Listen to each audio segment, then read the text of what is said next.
forget. Some things mustn't be forgotten. The shadow hunting me. I must hurry. My name is Daniel. I live in London at Mayfair. What have I done? This is crazy. Don't forget. Don't forget. I must stop him. Focus. My name is... I am Daniel.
19th of August, 1839. I wish I could ask how much you remember. I don't know if there will be anything left after I consume this drink. Don't be afraid, Daniel. I can't tell you why, but know this. I choose to forget. Try to find comfort and strength in that fact. There is a purpose. You are my final effort to put things right. God willing, the name Alexander of Brandenburg still invokes bitter anger in you. If not, this will sound horrible. Go to the inner sanctum, find Alexander, and kill him. His body is old and weak, and yours, young and strong. He will be no match for you. One last thing. A shadow is following you. It's a living nightmare, breaking down reality. I have tried everything, and there is no way to fight back. You need to escape it as long as you can. Redeem us both, Daniel.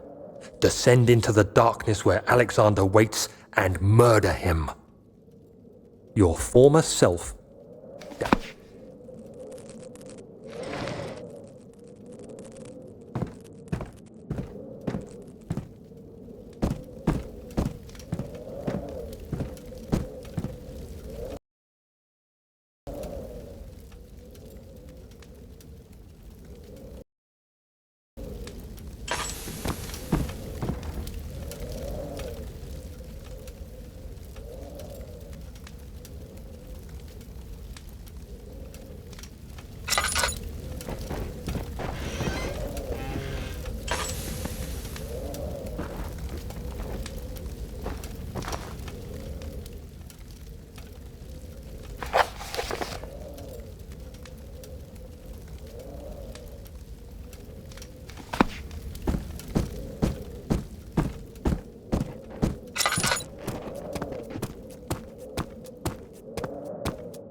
'Alexander, is it inside the castle?' In a manner of speaking. Come, bring the lamp. You've been to the refinery, have you not? I don't believe I have. Is it connected to the... what did you call it? The inner sanctum. My most precious chamber, Daniel. And it lies well beyond the refinery. In fact, it lies beneath the very stone of Brandenburg.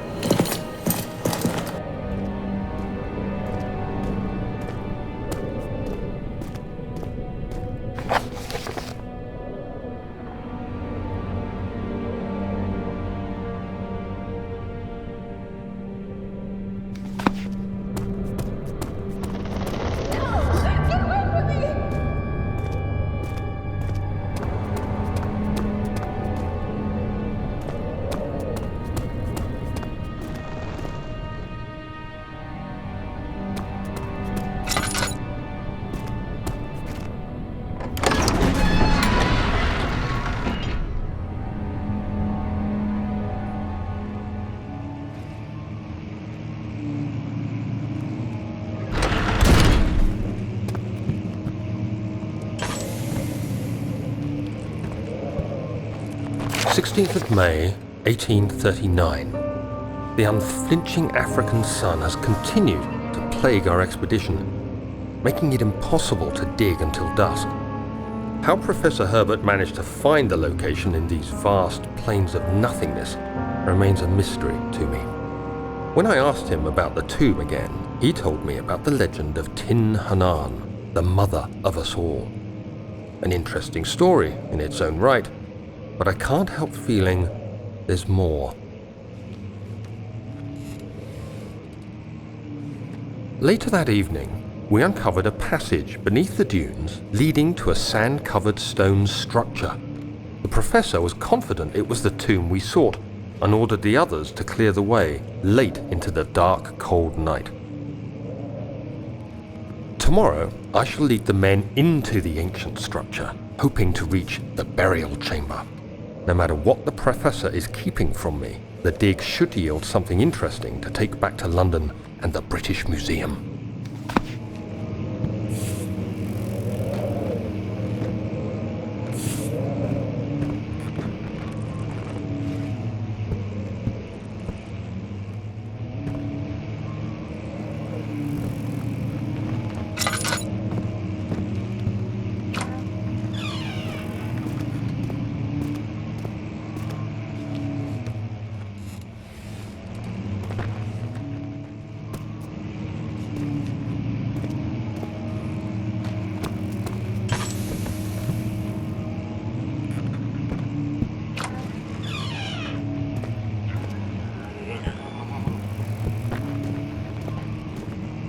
"17th of May, 1839. My hands tremble as I write.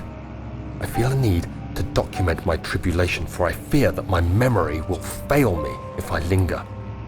Today, I took some men and ventured into the dark, ancient passage we uncovered. Our torches burned faintly in the murky air as we slowly made our way underground. The men were superstitious and fearful. They argued loudly, and I felt their strange language getting to me. I mustered my strength and yelled at them to continue down the slopes and broken steps. The crudely carved passage confused me. It looked much older than the 4th century structure we had expected. The twisting path emerged into a great antechamber. The walls were lined with statues unlike any I'd ever seen. Despite their unearthly quality, I felt a strange familiarity toward them, which haunts me still. At the far end of the chamber, a great slab of stone sealed off whatever lay ahead. I gave the order to raise it, and as I pushed through the narrow space, the heavy stone suddenly dropped, sealing me inside. I was trapped.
The castle is old and hasn't been tended to for centuries. When the shadow arrives, it won't take long until things start falling apart. They're just buying time anyway. Let's do what we can. There isn't much to be done about wars. We should reinforce weak structures. The ground will tremble and there's a risk everything will cave in on us, especially downstairs. Here, and there. Let's get the servants working on it.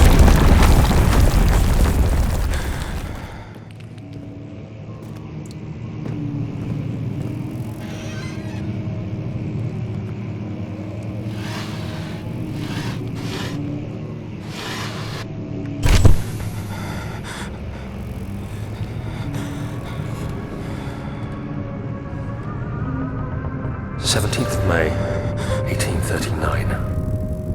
After pounding the unforgiving stone wall for what seemed like an eternity, I realized it was hopeless.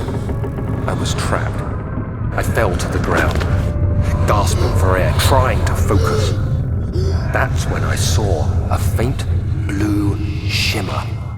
My weakened body was heavy to carry, but I managed to push myself toward the enchanting light. It was waiting for me. Enclosed in dark nothingness, I felt myself drawn to the mystic light. I reached out, closing it in my hands. The faint glow escaped my fingers and began to spark brightly and spirit me away, unlocking alien memories of spiraling towers, endless deserts, and impossible geometry. The next thing I can remember is the grating sound of stone being lifted, the voices of the Arabs pulling me to safety, and grasped firmly in my hands was the broken pieces of a most peculiar relic.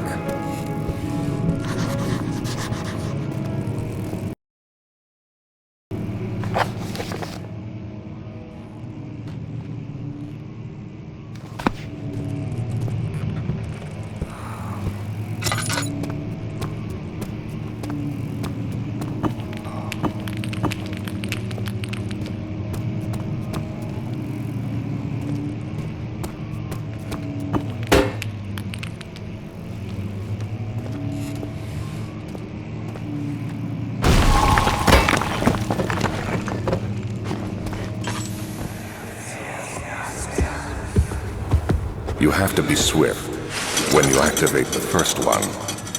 You hear that? If it stops, you'll have to start over. Isn't all this a bit excessive? You can never be too careful, Daniel.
There should be more coop racks.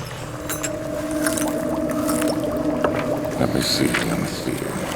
And one part Aquaforce.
Who cares?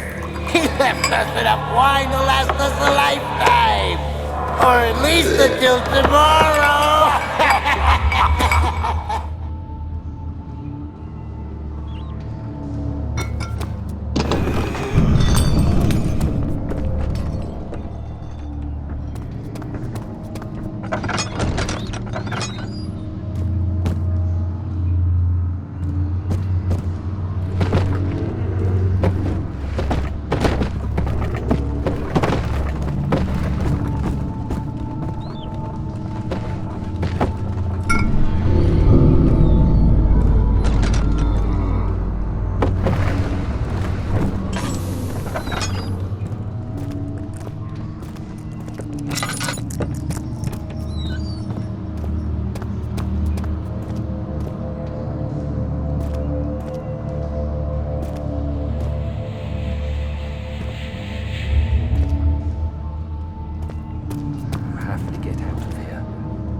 happening?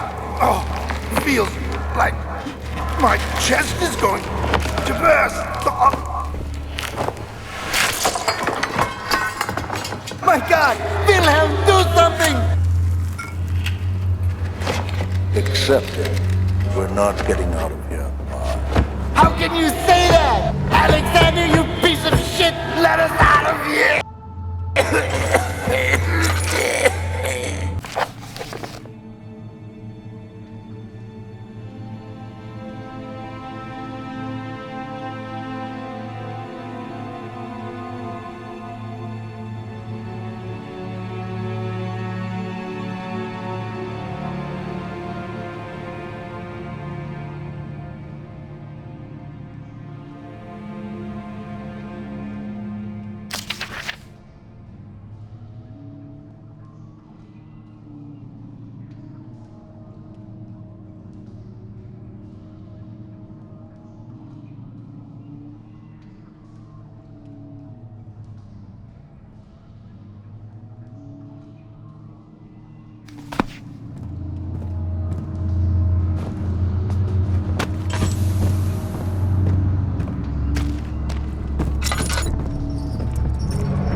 It's dark in here.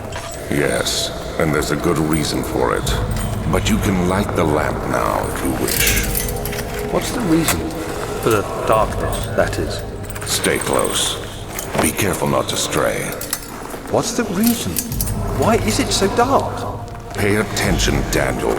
It's important that you keep going straight and make sure not to stray.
June 1839.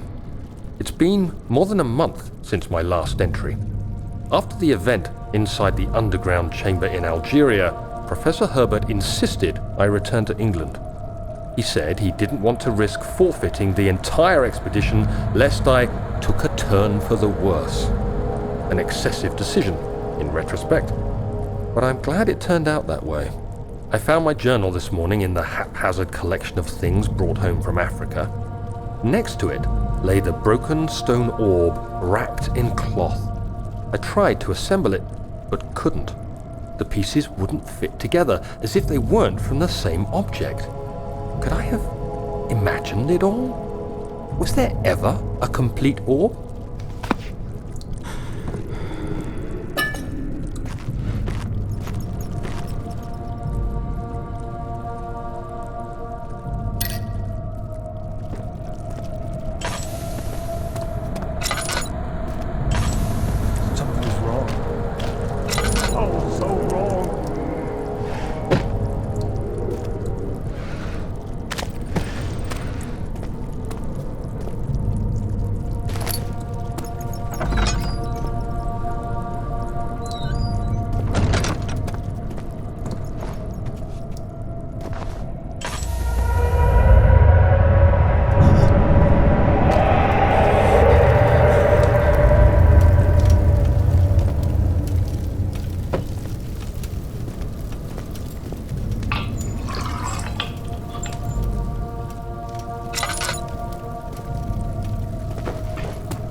25th of June, 1839. I feel the need to continue this journal, even though it was intended for my journey to Africa.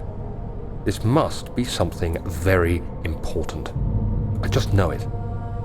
I've taken it upon myself to piece the orb back together, but it's been more difficult than one might think.